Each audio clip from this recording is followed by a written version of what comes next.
አድርጌልሽ በፍቅር አብረን መሆን እንችላለን። ምን? እኔ ምንም አላውቅም። እንግዲያውስ ከዛሬ ጀምሮ እኔን ከነመፈጠር እርሺ። በእናቴ ነው የምምልሽ። ሁለተኛ አይኔን አትዩ። እኔም አጠገብሽ አልደርስም። ቃል ንገሪው። እሺ እነግርሃለሁ፣ ግን አደራ ለብሌ ምንም ነገር እንዳልነግራት። በኃይሉ ይሄንን ነገር ካወቀ ሁላችንንም ነው የሚገለን።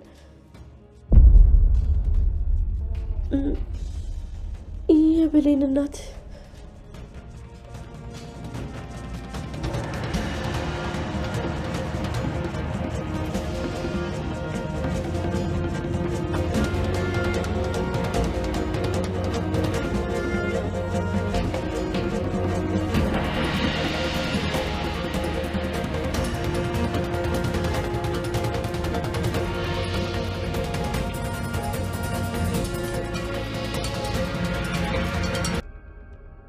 ምን ቀረ?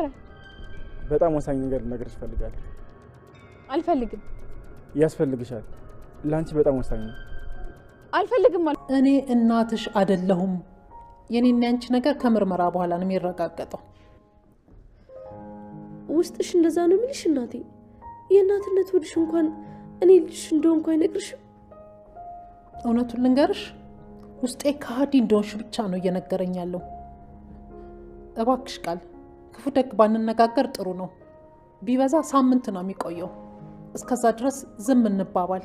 ቆይ ይሄን ያህል ታናግረኝም አትፈልጊም? ያው ባልተረጋገጠ ነገር እንደ ሌባ እያየሽኝ ነው። ያልተረጋገጠ? ከእናንተው ባልደረባ እኮ ነው ልጄ እንዳልሽ የሰማሁት። በሱ ንግግር ብቻማ ቢሆን ከዚህ ቤት መንቅሬ ነበር ማስወጣሽ። እኔ ግን እውነታው እንዲወጣና እኔም እንዲቆርጥልኝ ነው ያስመረመርኩሽ። ምክንያቱም እኔ ጥሩ ልብ ስላለኝ ነው። አንቺ እንዳልሽኝ አይነት ሰው ብሆን ከዚህ ቤት መንቅሬ ነበር ማስወጣሽ። እሺ በቃ ግን ቢያንስ ዳግም ነገርሹ። ስለሱ ጭራሽ እንዳታነሽብኝ። ይሄ ወጣጤ መቼም ቢሆን ይቅርታ አላረግለትም። ለምስኪን እናቱና ለብሌን ስል ነው ያልከሰስኩት። ተመስገን። እስካሁን አልከሰሽም ማለት ነው? አዎ። እዚህ ቤት ግን በጭራሽ እንዲኖር አልፈቅድለትም። ዛሬውን እንዲወጣ ነው ከዚህ ቤት የማረገው። እስኪመጣ እየጠበቅኩ ነው። እባክሽ እናቴ ዳግምን ከቤት አታስወጩ። እኔ ካለሱ መኖር አልችልም። በእኔ ምክንያት ከዚህ ቤት ከወጣ እኔ በጸጸት ነው ማልቀው። ዳግምን ደግሞ በጣም እንደማፈቅረው ታውቂያለሽ። በእኔ ምክንያት ከዚህ ቤት በጭራሽ እንዲወጣ አልፈልግም እናቴ። እባክሽን ዳግምን አታባሪው። እኔ ስለ እናንተ ፍቅር ምንም አይመለከተኝም። ሁለታችሁም ስለ ራሳችሁ ብቻ ነው የምታስቡት። ለምንድን ነው ስለ እኔ የማታስቡት? ዳግም እኮ ወንድሜ። ሰላም ውዴ ቻናል ቤተሰቦች እንዴት ናችሁልኝ? እንኳን ወደ እኔ ቻናል በሰላም መጣችሁ። ደህና ናችሁ ወይ የእኔ ውድ ቤተሰቦች? አደራ ድራማ እንግዲህ በጣም አጓጊና ልብ አንጠልጣይ የሆነ መጥቷል ማለት ነው። ሰላም አሁንም ምርመራው ላይ እንግዲህ አቋሟን እንዳሳወቀች ናት። ከአቋሜ ውልፍት አልልም ብላለች። አቶ በኃይሉ ደግሞ በዚህ ነገር ግራ ገብቶታል። ምን ማስተካከል እንዳለበት ዶክተሩን በገንዘብ ሊደልለው ቢሞክርም አሻፈረኝ ብሎ እንግዲህ ዶክተሩ ይሄን ነገር አልቀበልም ብሎ ትቶት ሄዷል። እንግዲህ በኃይሉ ይሄን ሁሉ ነገር መነሻ የሆነው ሳሚ ነው ብሎ ያስባል ማለት ነው። የራሱን ጥፋቱን ከማስተካከል ይልቅ ሳሚን ለማጥፋት እንግዲህ ቆርጦ ተነስቷል። አቶ በኃይሉ ሚስጥሬን ሁሉ ለሰላም የተናገረው ሳሚ ነው ብሎ ያስባል። ያው በእርግጥም ቃል ልጇ እንዳልሆነች ቃል በቃል የተናገረው ሳሚ ነው ደውሎ። በዛ የተነሳ ሳሚን ሊያጠፋው ይፈልጋል። እናም እንግዲህ ከዛ በፊት ግን ሳሚ ብሌንን አግኝቷት ነበረ። ብሌንን አግኝቷት እንግዲህ እንደሚወዳት እንደሚያፈቅራት እየነገራት ነበረ። ብሌን ግን አሻፈረኝ ብላለች። በእርግጥ ዳግምን ትወደዋለች። እሷም ደግሞ መፍረድ አይቻልም። እሱም ያሳዝናን ስለሚወዳት ማለት ነው። እና እንግዲህ እዚህ ቀደም ራሷ ዳግምን ለማናደድ ብላ የኔ ውድ እንዴት ነህልኝ ለምን አንገናኝም ብላ ልክ ስታስመስል ነበረ ማለት ነው እሱ ላይ። በዛ የተነሳ እሱ የምር ስለመሰለው ልጅቷን ወዷታል። በዛ የተነሳ እንግዲህ ከኔ ውጭ የማንም ሆነሽ ማየት አልፈልግም እያለ ብሌን ላይ እየዛተባት ይገኛል ሳሚ። ይህ ነገር በዚህ እያለ ነው እንግዲህ መንገድ ላይ አግኝቷት ይህን ነገር እያወራት፣ እሷ ደግሞ እንደማትፈልግና ድጋሚ ሊያገኛት እንዳይሞክር እያስጠነቀቀችው ከተለያዩ በኋላ ግን በኃይሉ እንግዲህ ሳሚን እንዲገሉለት ሰዎችን ቀጥሯል ማለት ነው። በሚያሳዝን ሁኔታ በኃይሉ አሁን ላይ በራሱ ጊዜ ምን ያክል ወንጀለኛ እንደሆነ፣ ሰላም ራሷ እሱ ወንጀለኛ እንደሆነ ሳሚ አንድ ነገር ቢሆን ማን እንዳደረገው ሰላም በቀላሉ ታውቃለች ማለት ነው። ምክንያቱም የሳሚ ጥላቱ አቶ በኃይሉ እንደሆነ ታውቃለች። ይህንን የመሰለ ሚስጥር እንግዲህ አውጥቶበታል። ገብቷቸዋል። እንግዲህ አሰቡት። ይሄ ልጅን ያክል ነገር በሌላ ቀይሮ ልጅ ያልሆነችውን ልጅ ናት ብሎ ሰጥቶ የሰውን የልጇን ሕይወት የነጠቀ ሰው ነው። ይህን ሚስጥር ደግሞ የነገራት ሳሚ ነው። አንድ ነገር ሳሚ ቢሆን በኃይሉ እቅዱ ሁሉ ስለተበላሸበት በኃይሉ የሆነ ነገር እንዳደረገው ስለምታውቅ ቀጥታ እንግዲህ ያለምንም ርኅራኄ ታሳስረዋለች ብዬ አስባለሁ ሰላም። በእርግጥ የበኃይሉ ወንጀል ይሄ ብቻ አይደለም። ሳሚ ግን እንግዲህ ይሙት ይኑር አናውቅም። አቶ በኃይሉ በቀጠራቸው ሰዎች ግን በጣም በኃይለኛው ድብደባ ተደርጎበታል። በህይወት መኖሩን ግን አናውቅም። ግን ከትንሽ ደቂቃዎች በፊት ግን ከብሌን ጋር ነበር እና ብሌንን ደግሞ ሌላ ችግር ውስጥ እንዳይከታት በሱ የሆነ ነገር ቢሆን ብሌን ተጠያቂ ልትሆን ትችላለች ብዬ እፈራለሁ። አብራው ስለነበረች ማለት ነው። ለሰዓታት አብራው ነበረች። ከሷ ተለይቶ የትም ቦታ አልሄደም። እዛው እንደቆመ ነበር። እንግዲህ የበኃይሉ ሰዎች መጥተው ልጁን የደበደቡትና እስኪሞት ድረስ ነበር እንግዲህ የደበደቡት። እና አቶ በኃይሉ እንግዲህ ልጁን ግደሉት በህይወት እንዳይተርፍ እያለ ስልክ እያወራ የወይዘሮ ገነት ጎረቤት ሾከክ ብላ መታ ከጎኑ ቁማ የሚያወራውን ሁሉ እየሰማች ነበረ። ማንን ነው ግደሉት የሚለው? ይሄ ሰውዬ እኮ ምናልባት ለእኔም እኮ ላይመለስልኝ ይችላል እያለች እንግዲህ በፍርሃት ውስጥ ተውጣለች። እውነቷን ነው። አቶ በኃይሉ ለእሷም አይመለስም መስሏት ነው እንጂ የገዛ ጎረቤቷን አሳልፋ የሰጠችው ለገንዘብ ብላ አንድ ነገር ጥፋት ቢያገኝባት ቀጥታ ነው የሚገላት። ለእሷ እንኳ ይራራላትም። እና እንግዲህ አቶ በኃይሉ በጣም አደገኛ ነፍሰ ገዳይ እንደሆነ ቁማ ሲያወራ የነበረውን ሁሉ ስታዳምጠው ነበረ። በሌላ በኩል ደግሞ እንግዲህ ቃል አምልጧት በተናገረችው ሚስጥር እየተጸጸተች ትገኛለች። ቃል ወድሻለሁ ብሎ አሁን ላይ ሆን ብሎ የብሌንን ሚስጥር እስከሚያገኙ ድረስ ፍቅር ከሷ ጋር እየተጫወተ ይገኛል። በዛ የተነሳ ሄለን ቃል ደግሞ የምር የወደዳት ስለመሰላት እንግዲህ ያላት አንድ ነገር ተስፋ ዳጊ ነው። ምናልባት ዳግም ይወደኛል ብላ ስላሰበች ማለት ነው። ምክንያቱም የያዘችው ነገር ሁሉ እየተበላሸባት ነው። የሰላም ልጅ አለመሆኗ በዲኤንኤ እንደሚረጋገጥ እርግጠኛ ሆና ተስፋ ቆርጣለች እና በጣም ፈርታለች። ቀጥታ እስር ቤት እንደምትገባ ስለምታውቀው ማለት ነው። ሻንጣዋን ይዛ ከዚህ ቤት ከወጣች በኋላ በሰላም መኖር እንደማትችል እስር ቤት መኖር እንደምትችል ስታስብ ቃል በፍርሃት ውስጥ ሆና ደግሞ የዳግምን ሚስጥር ስላወጣች እየተጸጸተች ትገኛለች። ይህን ነገር እንግዲህ ሰላምን እባክሽ እንዳታሳስሪው ዳግምን እያለች እየለመነቻት ትገኛለች። ሰላም ደግሞ እንግዲህ ዳግምን ማሳሰር ብቻ አይደለም ከዚህ ቤት ዛሬውን አስወጣዋለሁ እያለች እየፎከረች ነው። በነገራችን ላይ ዳግም ይህን ነገር ቢሰማ ለሰላም በጣም ከባድ ነው። ምክንያቱም ለአቶ በኃይሉ ማለቴ ነው።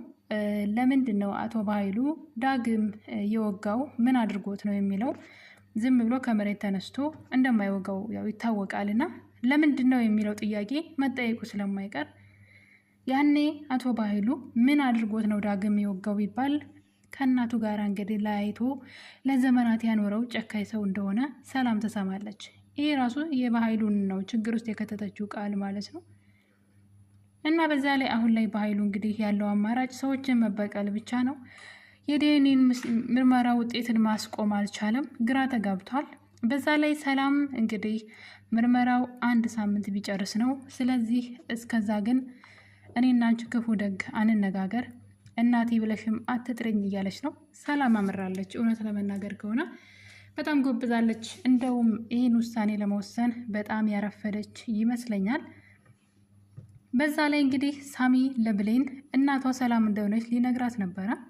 ለአንቺ በጣም ለህይወትሽ አስፈላጊ ነገር ልነግርሽ ነው ቢላትም እሷ ሁል ጊዜ ለእሷ ጥሩ ነገር ሰዎች ሊነግሯት ሲሉ ሰዎችን አታዳምጥም። ምን አይነት ጸባይ እንዳላት ብሌን አላውቅም፣ ነገር ግን አታዳምጥም። ሳሚ ግን ስለ እናቷ ሊነግራት ነበረ። እንግዲህ ሳታዳምጥ ሂዳለች። እናም አሁንም ዳግምና ብሌን ቃልን ማጥመዳቸውን አላቆሙም። እንደ ፍቅረኛ ቀርቦ እንዲያወጣጣላት የምትፈልገው ብሌን ስለ እናቷ ማወቅ ስለምትፈልግ ነው። ምክንያቱም ለብሌን እናት ቃል በጣም ቅርብ እንደሆነች እየገባት ስለመጣ ነው፣ ከወይዘሮ አልማዝ ጀምሮ ማለት ነው። በነገራችን ላይ ሰላም አንድ የማታውቀው ሚስጥር አለ። እሱም እንግዲህ አልማዝ በህይወት መኖሯን ነው። እስካሁን ድረስ አልማዝን ገላ እንደቀበረች ረስተዋለች መሰለኝ። እሷ ዳግምን ወንድሜን ወጋ ሊገል ነበር እኮ ብላ ዘራፊ ያዙ ልቀቁ ትላለች ና እሷ ግን የገደለቻት ሴት በህይወት መኖሯ ጥሩ ነው። ምክንያቱም ሰላም በጣም ንጹሕ ልብ ያላት ሴት ናት። በጣም መልካም ሴት ናት። በዛ ላይ በአረብ ሀገር ሄዳ ያልጠበቀችው ያላሰበችው የህይወት ታሪክ ነው የገጠማት። አስቡት፣ ሰርቼ ለወጣለሁ ብላ አረብ ሀገር ሄዳ የደረሰባት መከራ ለ10 ዓመት ያለምንም ፍትህ ያለ ጥፋቷ በእስር ቤት ያሳለፈችው ሰላም በድጋሜ እዚህ ሀገር ውስጥ መታ ደግሞ ለዛውም የእሷ ልጅ ባልሆነች ሴት ልጅ በቃል ምክንያት ሌላ የሰው ነፍስ አጥፍታ እንግዲህ እስር ቤት ብትገባ በጣም ነበር ከባድ የሚሆነው። ነገር ግን ፈጣሪ ሲረዳት እንግዲህ ሴትዋ በህይወት አለች። ለባህሉ ለተንኮሉ መጠቀሚያ ቢያደርጋትም ነገር ግን ሴትዋ በህይወት አለች እና የአልማዝ በህይወት መኖር ለሰላም በጣም ትልቅ ጠቀሜታ አለው። እኔ ግን የምፈራው አሁን ላይ አቶ በኃይሉ በዚህ ነገር ሰላምን እንዳያስፈራራት ነው። ዲኤንኤኑ እንግዲህ ምንም ይሁን ምንም ሰላም ነፃነት እንዳይኖራት ወይም ደግሞ ገንዘቧን ሁሉ ለመውሰድ በአልማዝ ሊያስፈራራት ይችላል። አልማዝን ገለሻታን ብሎ እንግዲህ ያለዛ ለፖሊስ ጠቁማለሁ በማለት ሊያስፈራራት ይችላል። እርግጠኛ ነኝ ይህንን ነገርም ለክፉ ቀን አስቀምጦት ይሆናል። ይህን ሚስጥር የሚያውቁት ቃልና ሳሚ ናቸው። ሴትዋ በህይወት እንዳለች ቃልም ሆነች ሳሚ ያውቃሉ። ስለዚህ ሳሚ መሞት የለበትም። ያለዛ ግን ይህን ሚስጥር ልትናገር የሚችለው ቃል ብቻ ናት። ዳግምም ያየውን ነገር ረስቶታል። እዚህ ቀደም ዳግም ወይዘሮ አልማዝን ከሰላም ቤት ሂዳ ብር ተቀብላቸው ስትወጣ ፊት ለፊት ይዟት ነበረ። ነገር ግን ፊቷን ካያት በኋላ ይችን ሴት ግን የት ነው ማቃት? የት ነበረ የማቃት እያለ ዝም ብሎ ካለፈ በኋላ ነበረ ሰላም ገፍትራ ስትጥላት ሳሎን ላይ የሞተችው ሴት ያች አልማዝ እንደሆነች ያስታወሰው። ሴትዋ እርቃው ከሄደች በኋላ ነበረ እንግዲህ ተከትሏትም ሊያገኛት አልቻለም። በዛ የተነሳ አሁንም ድረስ ሰላም ሴትዋ እንደሞተች ነው የምታስበው። በእርግጥ ዳግም ስላያት እንግዲህ በኃይሉ በዚህ ምክንያት ሊያስፈራራት ቢሞክር ዳግም እንዳያት ሊናገር ይችላል። በዛ ላይ ደግሞ ያው መታሰሯ አይቀርም። ያኔ እውነታው ይታወቃል እንዳልሞተች። አቶ በኃይሉ አሁን ላይ ሁሉም ነገር ከእጁ እየወጣበት ነው። ምንም ነገር ማስቆም እየቻለ አይደለም። ሰላምንም እንደዚሁ እንደ በፊቱ በቃላት ሽንገላ ማታለል እየቻለ አይደለም። ሰላም ጭራሽ ይሄ ምርመራ ከመጣ በኋላ ስለ አንተ በጣም ብዙ ጉድማቅ ይመስለኛል፣ አንተና ቃል በህይወቴ ላይ እየተጫወታችሁብኝ ያላችሁ ይመስለኛል ብላ እንግዲህ በጣም ሲበዛ ታማኝ የሆነ ማለት ነው። እውነት ሰው ታማኝ የለም እንላለን እንጂ እንደዚህ ዋጋ የሚከፍሉ በጣም መልካምና ከገንዘብ ይልቅ ህሊናቸው የሚገዛቸው ሰላም እንዳመጣቸው አይነት ዶክተሮችም ደግሞ አሉ። በጣም ነው የሚገርመው።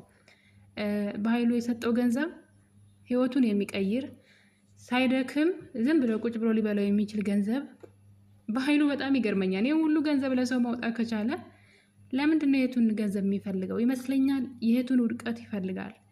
ገንዘቧን ሳይሆን ውድቀቷን ነው የሚፈልገው። በህይወት እንድትኖር አይፈልግም። በቃ ደስተኛ እንድትሆን አይፈልግም እህቱ እንጂ የምር ለገንዘብ ብሎ ነው እስከ ዛሬ ድረስ ያወጣው ሁሉ ገንዘብ ከሰላም ገንዘብ ሊወስድ ካሰበው ገንዘብ የማይተናነስ ነውና፣ ግን ክፋትና መቀኝነት ለዛውም ለገዛ እህቱ አለበት ማለት ነው። ውስጡ በቅናት የተሞላ ሰው ነው። ወንጀሉ በጣም ብዙ ነው። ሰላም ስለ በኃይሉ የምታውቀው ገና ብዙ ወንጀሎች አሉ። አባቱን ሳይገር የገደለ አረመኔ ሰው ነው። እንግዲህ ሳሚ ይህን ሚስጥር የሚያቅስ ከሆነ እና በህይወት ከቆየ ይህን ሚስጥር ሰላም ጆሮ መድረሱ የማይቀር ነው። እንግዲህ ወይዘሮ ሰላም ዳግምን ከቤት ልታባረረው ወደ ቤቱ ለማንኳኳት በሩን እየሞከረች ነበረ።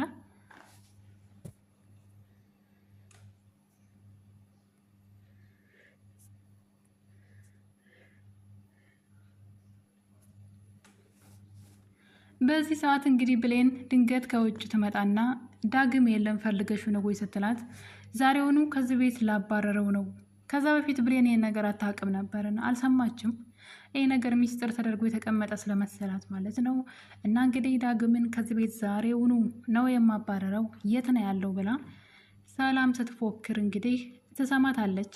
እናም ዳግም እንደተለመደው ወደ ቤቱ እንግዲህ ለመግባት ሲሞክር ብሌን ደውላ ቤት እንዳይገባ ውጭ እንዲቆይ አድርገዋለች። እና ሰላም አንዳንዴ በጣም ማሰብ ታቆማለች ብዬ ነው የማስበው። እሷ የሰው ነፍስ አጥፍታ ዳግም በኃይሉን ወጋው፣ ለምን ዋሸሽኝ፣ ለምን ወጋው እያለች እሷ ለእሱ ትቆረቆራለች። በዛ ላይ ደግሞ ነገሩን ማጣራት ነበረባት። እና ቃልም ደግሞ ያኔ አቶ በኃይሉ ዶክተሩን በገንዘብ እንዲያታልለው እሷ ደግሞ እሷን በወሬ እንድትይዛት ከአቶ በኃይሉ ጋራ የተነጋገረችው ንግግር ስለነበረ ሁን ብላ ነበረ እንግዲህ ሰላምን ወደ መኝታ ቤት ወስዳ የምታወራት ነገር ስላጣች ነው። ምንድን ነው ለዚህ ለተራ ነገር ነው ወይ የጠራሽ ብላ ትታስ ልትሄድ ስትል እንግዲህ ምንድን ነው አንድን ጥፋት በሌላ ጥፋት መሸፈን ማለት ነው። ቃል ያደረገችው ነገር ይሄን ነው። ጥፋቷን በጥፋት ሸፈነች። ሌላ ጉድ ይዞባት መጣ። ከዚህ ሁሉ እንግዲህ ሰላምን ይቅርታ ጠይቃ ለሰላም እውነቱን ተናግራ ከሰላም ጋራ በሰላም ብትኖር ለቃል አሪፍ ነው ብዬ አስባለሁ። አሁንም የረፈደ አይመስለኝም። ለሰላም እውነቱን ብትነግራት እና ይቅርታ ብትጠይቃት፣ ገንዘብ አሳስቷት ወንድሟ በገንዘብ ያው ችግረኛ ናት፣ የጎዳና ልጅ ናት፣ ጎዳና ላይ ነው የኖረችው እና ለዛ ገንዘብ ስላሳሳት ይሄንን ነገር ወንድሟ እንድታደርግ እንዳዘዛት ነግራ ከሰላም ጎን ቆማ እንደውም የሰላም ልጅ ብሌን እንደሆነችና ሌሎች ነገሮችንም ለሰላም በመንገር ከሰላም ጋር ብትቆም ሰላም ይቅርታ ታደርግላታለች በእርግጠኝነት። ከዛ ቤት ራሱ ላታባረራት ትችላለች። እንደ ልጅ ቤት እንድትኖር ልፈቅድላት ትችላለች። ነገር ግን እሷ አንዱን ጥፋት እንዳይገኝባት ሌላ ጥፋት እየፈጠረች እንግዲህ ጥፋትን በጥፋት እያጣፋች እስከ መቼ እድሜዋ እንደምታራዝም ባናቅም፣ አሁን ግን የመጨረሻው ሰዓት የደረሰ ይመስለኛል። እንግዲህ ብሌንና ዳግም የተማከሩት ነገር አለ።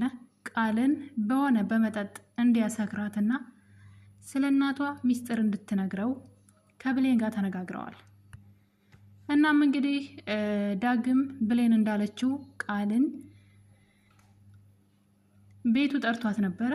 ከጠራት በኋላ እንግዲህ ወይን ቀድቶላት እንድትጠጣና ዛሬ ምሽት ከአንቺ ጋራ ቆንጆ ምሽት ማሳለፍ ነው የምፈልገው፣ የኔና ያንቺ ጊዜ ነው እያለ ቃልን እንግዲህ በፍቅር ቃላቶች እያታለላት ይገኛል።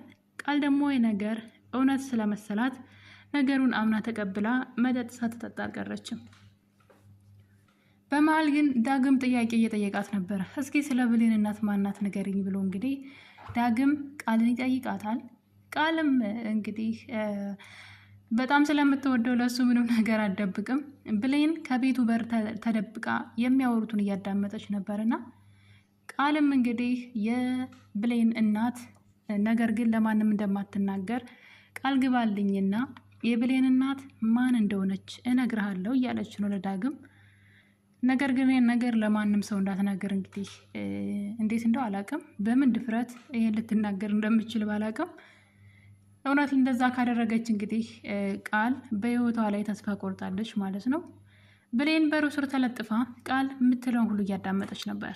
እናም እንግዲህ የብሌን እናት እያለች እየተንተባተበች የዛሬው እንግዲህ አደራ ክፍል 45 በዚህ ተጠናቋል። ውድ ቤተሰቦቼ በሌላ በአዲስ በክፍል 46 እስከምንገናኝ ድረስ የዛሬው ይሄን ይመስል ነበረ። ለቤቴ አዲስ ከሆናችሁ ሰብስክራይብ በማድረግ ቤተሰብ ሁኑ። ይህን ቪዲዮ ደግሞ አይታችሁ ስትጨርሱ ሀሳብ አስተያየታችሁን ኮሜንት ላይ አስቀምጡልኝ። ሁላችሁንም አመሰግናለሁ። በመልካም ፈቃዳችሁ ስለምታበረታቱኝ በጣም ነው የማመሰግነው። ሰብስክራይብ ማድረግ እንዳትረሱ። ስትጨርሱ ደግሞ የደውል ምልክቷን የምለቃቸው ቪዲዮዎች ለእናንተ እንዲደርሷችሁ። ስለነበረን ቆይታ ሁላችሁንም አመሰግናለሁ። መልካም ጊዜ